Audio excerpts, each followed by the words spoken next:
Hi, welcome everyone. Oh, Thank you for coming today. all right, perfect. So just again, welcome to another one of Wellspring's Be Well talks. And just to make sure you are in the right space, our talk today is on working with the hard stuff, a mindful approach to building resilience. And so I'm very excited to present our speaker for today. Some of you may be familiar with her if you have attended one of her previous talks, but Rhea has led with Wellspring previously as well. So if I could have the next slide, please. Perfect. So Rhea is a registered social worker and a registered psychotherapist. She is also a faculty member at the Center for Mindfulness Studies in Toronto, as well as a certified mindfulness-based stress reduction and mindfulness-based Mhm. cognitive therapy facilitator. So Rhea, we are so excited to have you here today with us. I know mindfulness is such an important topic and a tool for coping with so many different things. So we are just so excited to have you on board today. Thank you so much, Vanita. Thank you, and welcome to everyone. Um, we're going to talk today about mindfulness as a tool for working with the hard stuff. A little bit more about me by way of introduction. I am a social worker and a psychotherapist, and this is my second career. And my first career is as an engineer. I worked in the IT sector for many years. Had a melanoma diagnosis in 2001, and it made me reconsider and take a stronger interest in my own mental health, and that resulted in a career change to this work. And I'm very excited to be here today. Um, we're going to have some opportunities today for interaction through chat. So if you can see at the bottom of your screen or the top of your screen, depending on what kind of device you're using, you may see a chat icon right next to the Q&A icon. Um, there's going to be times during today's session where you're going to be invited to engage by chat. It's always invitational, so there's never a need to participate. If you prefer to sit back and listen, that's totally okay. And that invitation goes to everything else in today's session. You can try some of the mindfulness practices we're doing. You're also welcome to sit back and observe. The invitation is always to take care of yourself in whatever way makes sense for you.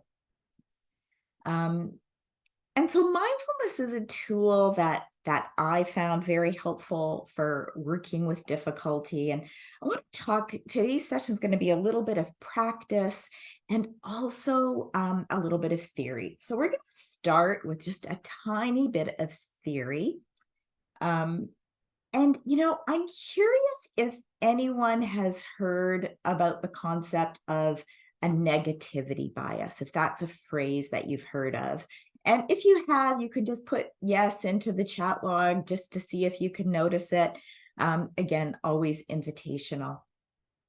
There is a researcher, Dr. Rick Hansen, and he does a ton of research in the mindfulness space, and I'm seeing some of those comments come in, so thank you. And you're going to notice that you can send your responses just to the hosts and panelists, so that's Vanitha and I, and you can also send it to everyone, and you can select who you want to send it to at the bottom of the screen, and either is fine. And Dr. Rickens has this saying that the brain is like Velcro for negative experiences, but Teflon for positive ones. And I included this cartoon that may or may not resonate with you.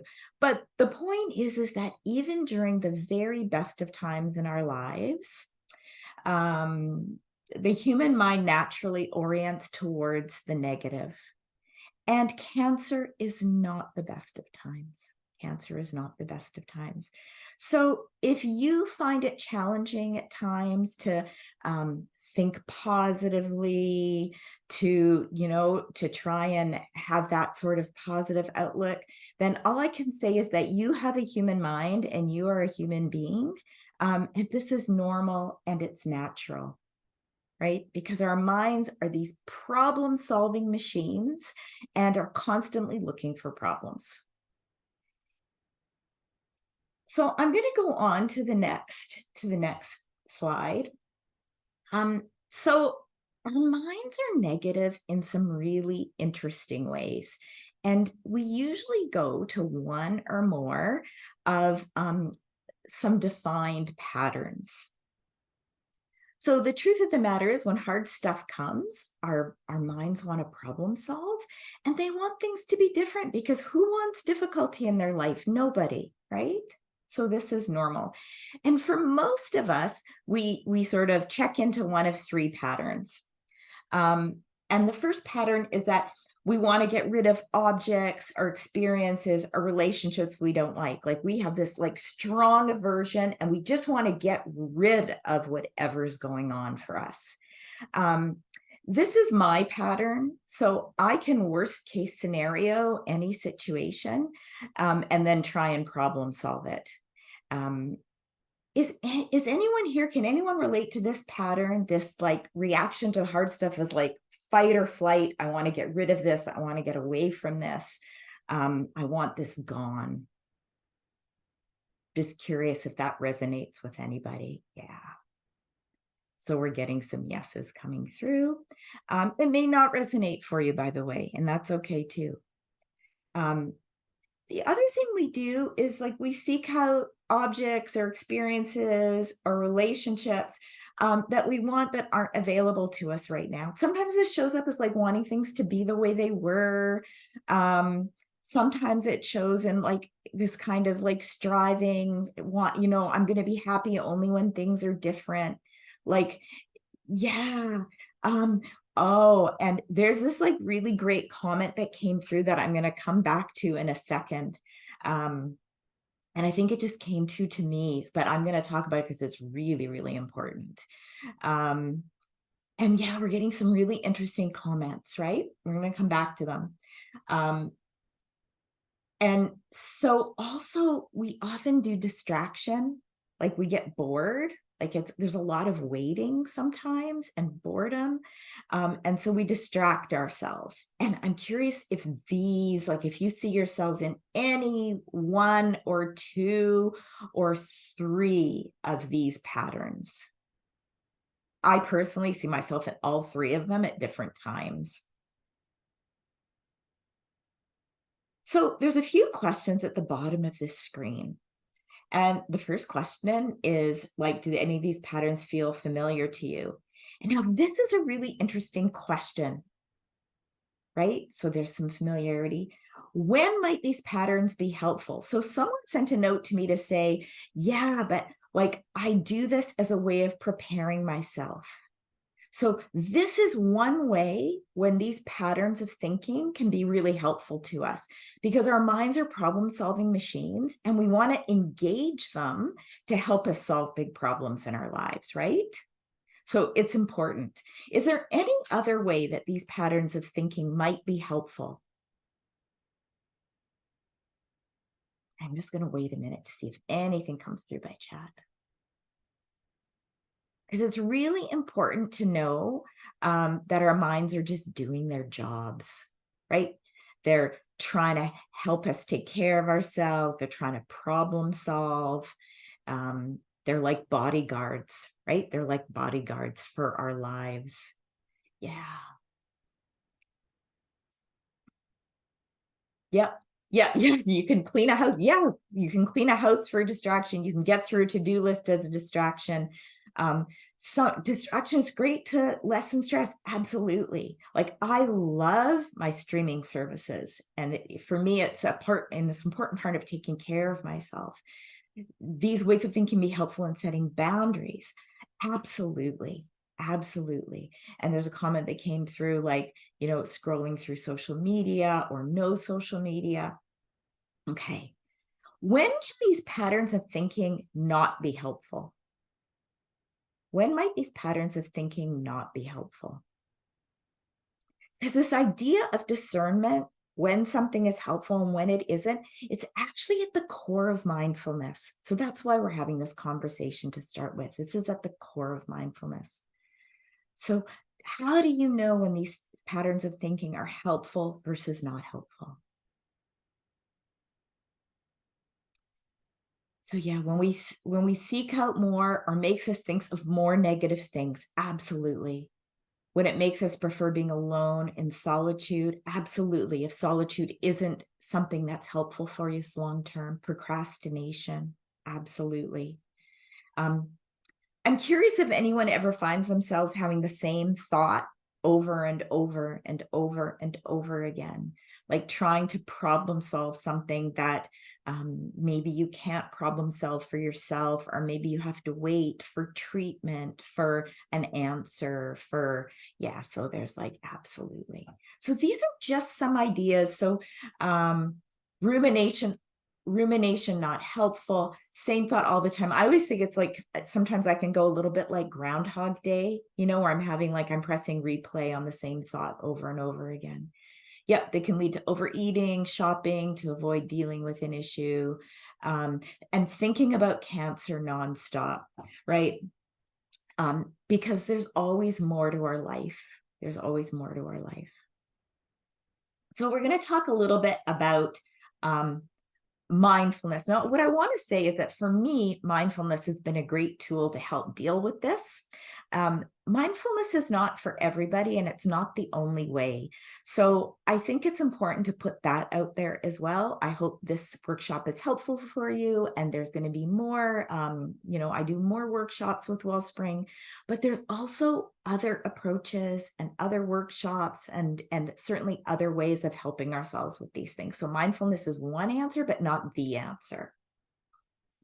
But we are going to talk about mindfulness today. That's why I'm here. And we're going to talk about mindfulness as this idea of two ways of knowing.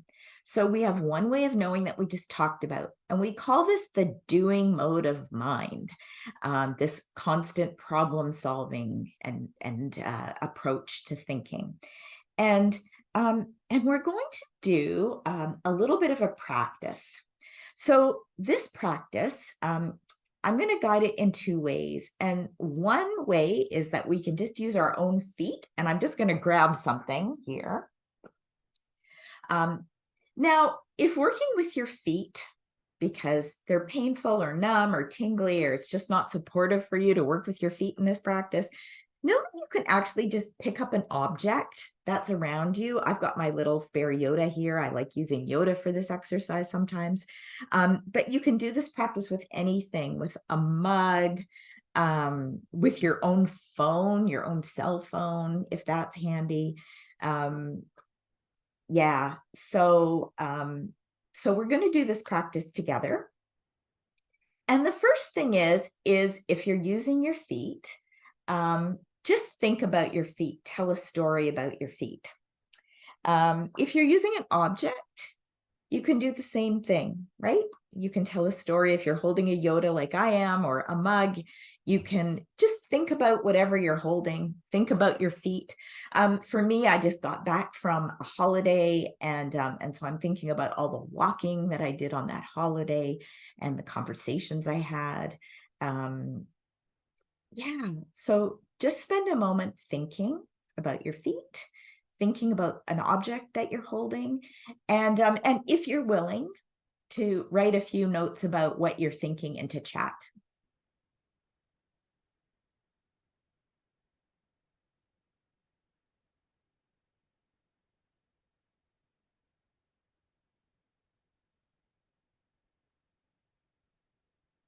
And I'm just going to provide one more minute.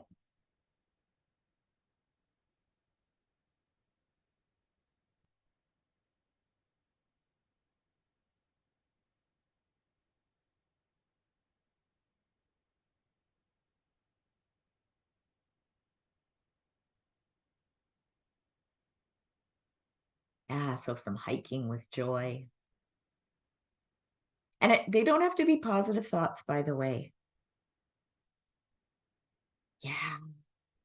And so thinking about how feet feel and sensation. Walks with Wizzy. It's fun and takes my mind of a wide soar, get me to where I need to go. Yeah, I have a bunion on my feet, so I'm often thinking about how my feet are a bit misshapen. Grounding. Yeah, my feet are strong, so they carry me around the whole day and whole life. Yeah, so it's so interesting, right? Like our minds by nature tell stories about things, tell stories about things. So now we're going to work with our feet um, as a mindfulness practice. We're getting some sensations. I should put socks on. I love how the word should comes up so much. All these things we should be doing. The last pedicure, I got a puke green, color yellow to relate that color to radiation. Then I can get my normal red and pink, like so much happening there, right? Um, Someone set through that there's pain in their feet, but there's still also appreciation because they're the base. Um, I tripped myself and nearly fell down face down in a park, and my strong feet held me up. And something came through just to me that they're sore and tingling from chemo, but I need to keep going because it's my salvation. And then started with negative thoughts and quickly switched to the positive, the balance they give me on the wonderful walks they take me on. So much here, right? Just, we can think about anything in our life, a mug, our feet, our hands, our hair, a tree outside, and our mind immediately goes to thinking. And this is what we call in mindfulness the doing mode of mind, how our minds just go to these thinking, considering, problem solving. And so now we can do this as a mindfulness practice. So my invitation to you is to tune in directly. So if you're using your feet, great. We're going to tune in directly to sensations in the feet. If you're using a mug or another object, you can just hold that object. And the invitation is just to tune into direct sensation. So if you're using your feet, noticing the sensations of the feet on the floor.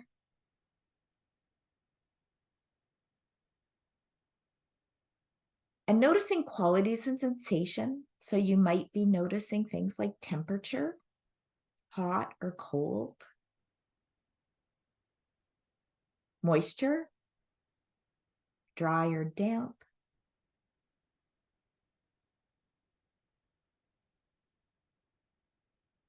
You might be noticing sensations like numbness, tingling.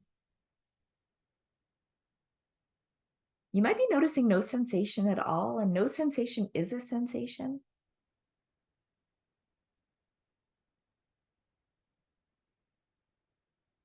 And if it's supportive for you, if it makes sense for you, you can move your feet. Maybe roll from one side to the other, or touch them gently if that's available to you. You can do the same thing with a mug or another object. And just noticing the sensations that are present.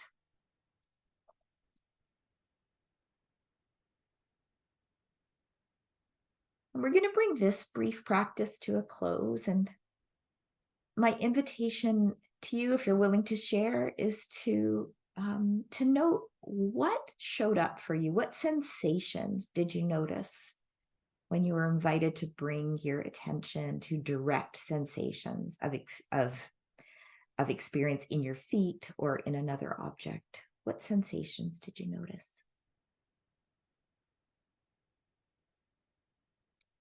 Oh, calming. So distract negative thoughts and calming, cold, warmth and tingling. Cracking sounds when I rotated my ankles. I had that too. Temperature and pressure.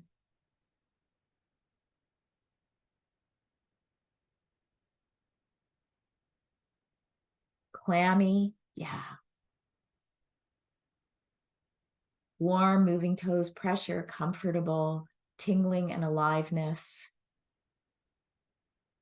And this is what we call in mindfulness the being mode of mind. Being with our direct experience, whatever it is, very damp, tingly, and sensitive. Yeah. Okay. So my next question to you is this: we just did a mindfulness practice. What is mindfulness? Based on what you just experienced in this very brief practice, what is mindfulness?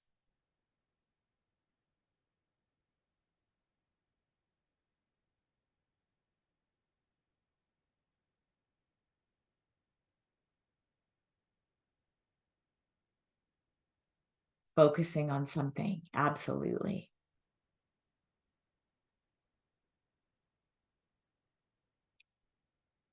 Yes, not wishing things were different, acceptance of what it is here at the present moment. And what I always say is that, like, sometimes the not wishing things were different is really hard, but accepting and making space for whatever is here in the present moment can be really helpful. Being present, yes.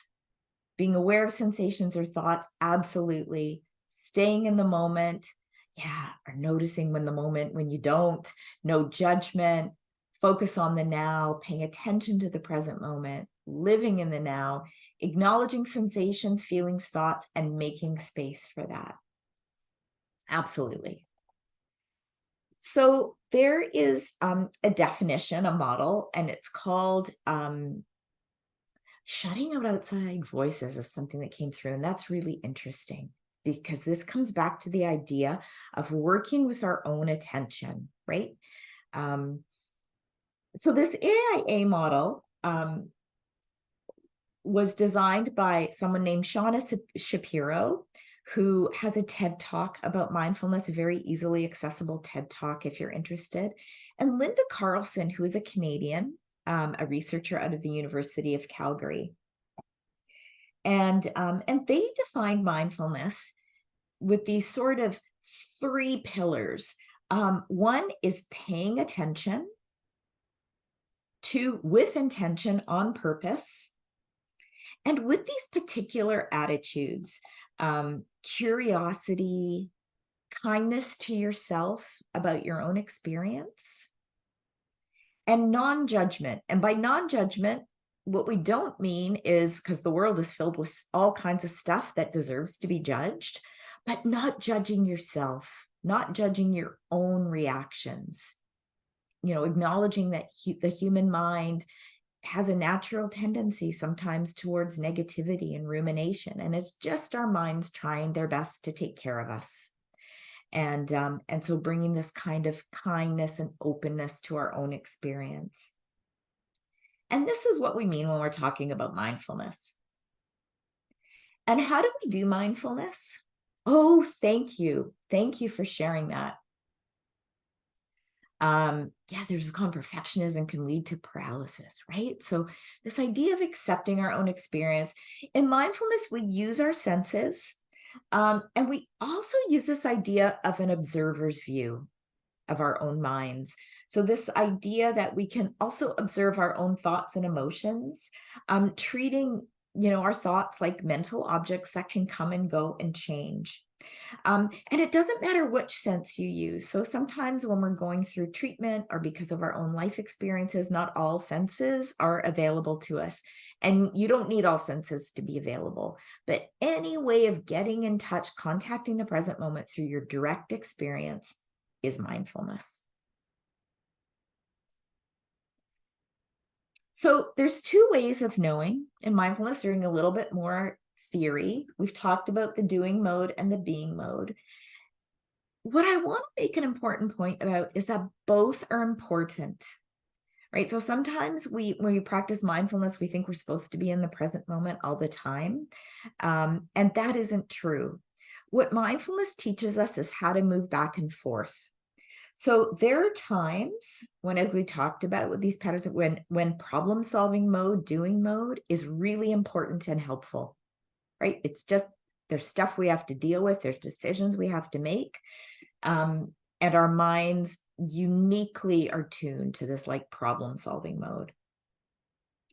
And there's also times when being mode, tuning into our direct experience, being in the present moment, knowing that things can change over time, this sort of observer's point of view can be really helpful as well.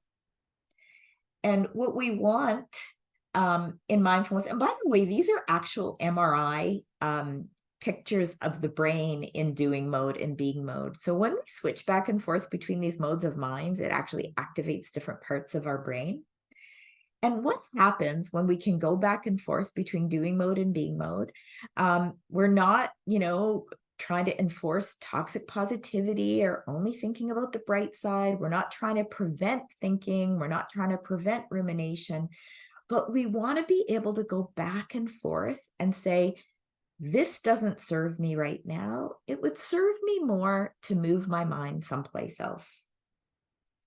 And our human minds are very good at the doing mode, and they're not so good at the being mode. So mindfulness is one way of training the being mode of mind.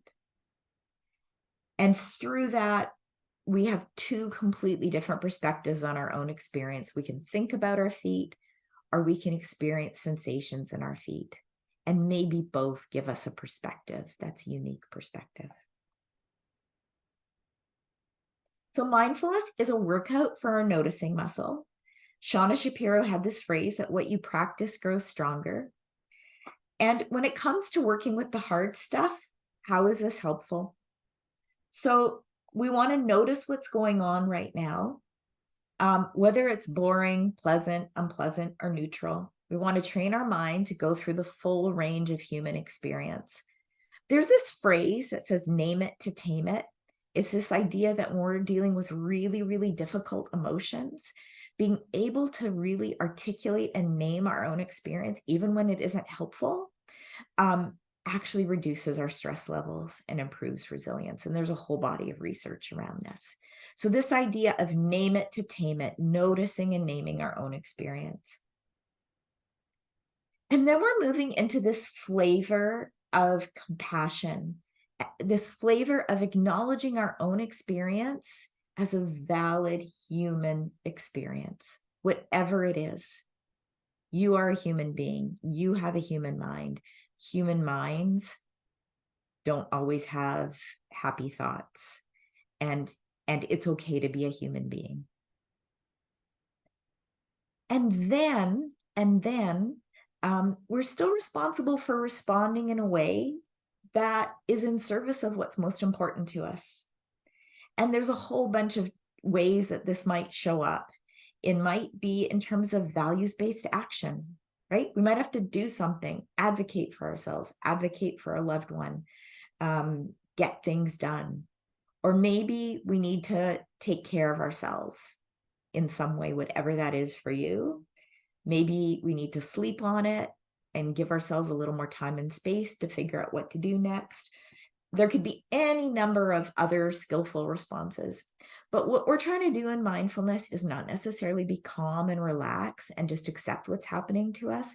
But what we're trying to do is give ourselves these two modes of mind, the doing mode and the being mode, and deciding which serves us at this moment in time.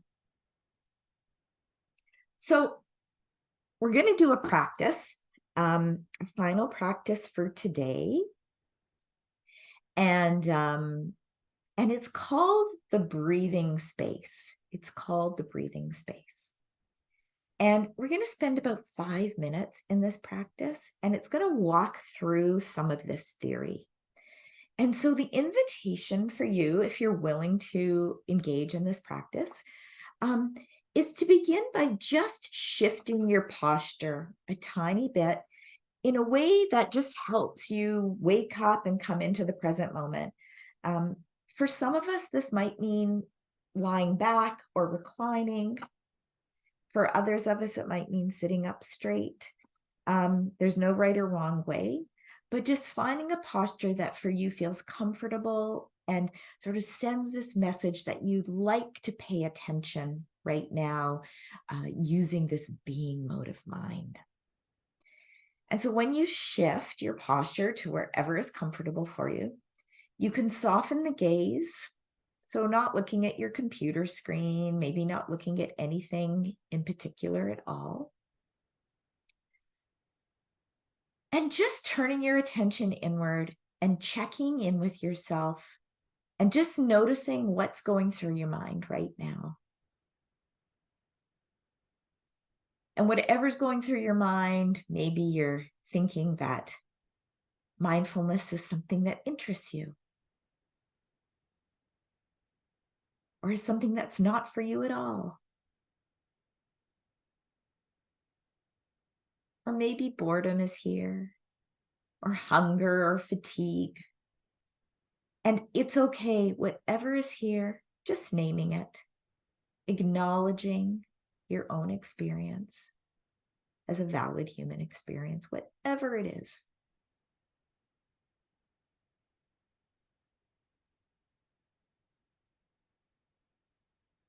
And through this first step in the breathing space, we've just come into the present moment, maybe just a little bit by acknowledging what's here right now. And we're now going to move to step 2 of the breathing space, which involves narrowing your attention to focus on a single point. And this could be back to focusing on the sensations of your feet making contact with the floor, or holding a mug. Or if you wish, you can bring your attention to the sensations of breathing. Perhaps noticing the sensations of breathing at the nostrils, cooler air entering the body, and warmer air exiting the body.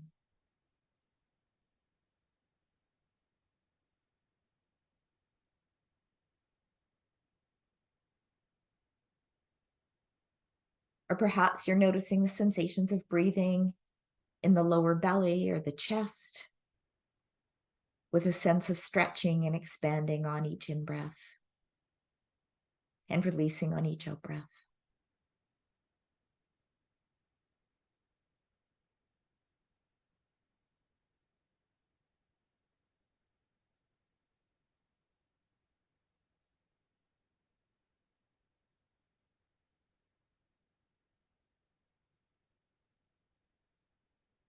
And as soon as our minds are invited to focus on a single place, they often wander off to someplace else. And this has probably happened to you already. And noting this, perfectly normal, nothing wrong here. And as best you can, guiding your attention with gentleness back to the sensations of breathing, or feet on the floor, or wherever your attention is being focused.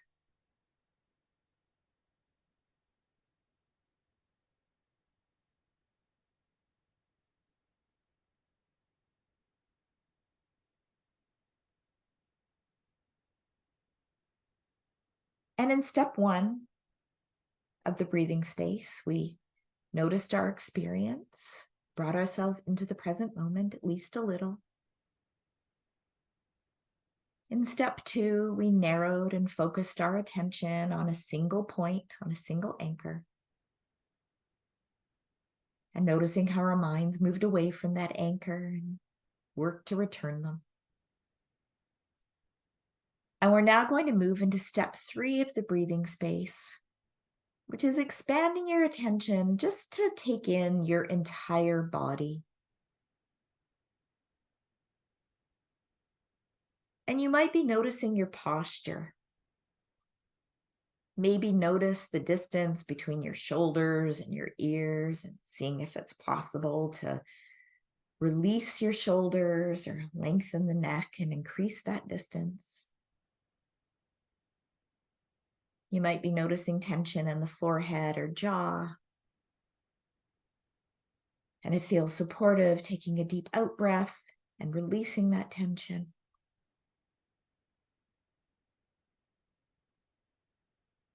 Just noticing what's present in your body right now.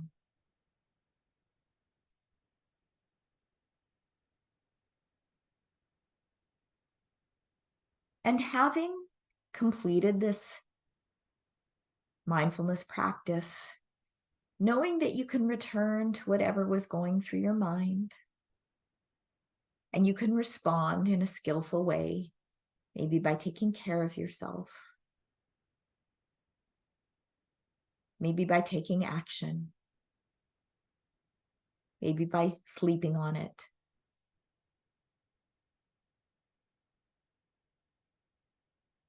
And when you're ready, you can gently open your eyes or widen your gaze, expanding your attention.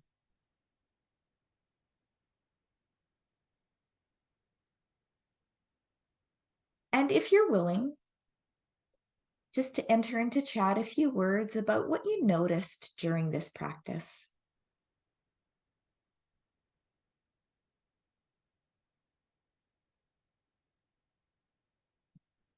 What you noticed during this practice.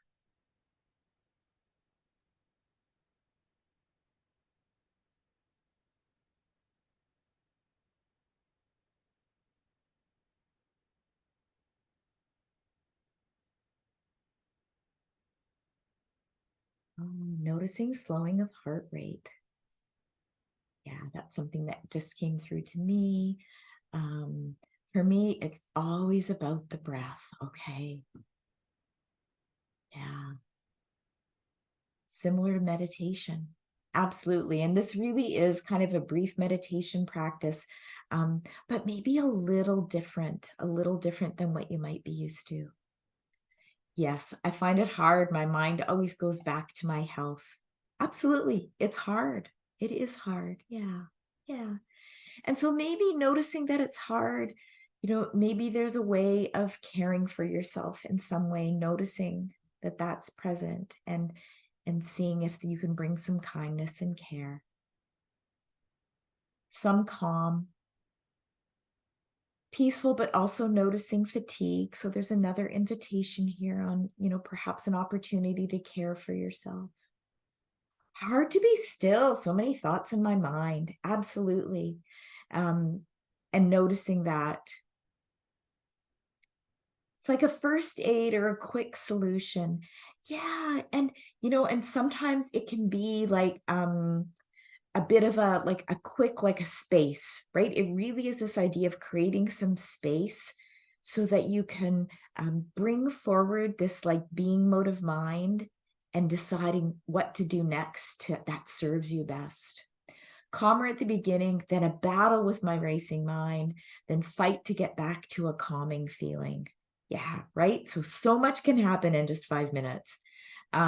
Brings me back to the present.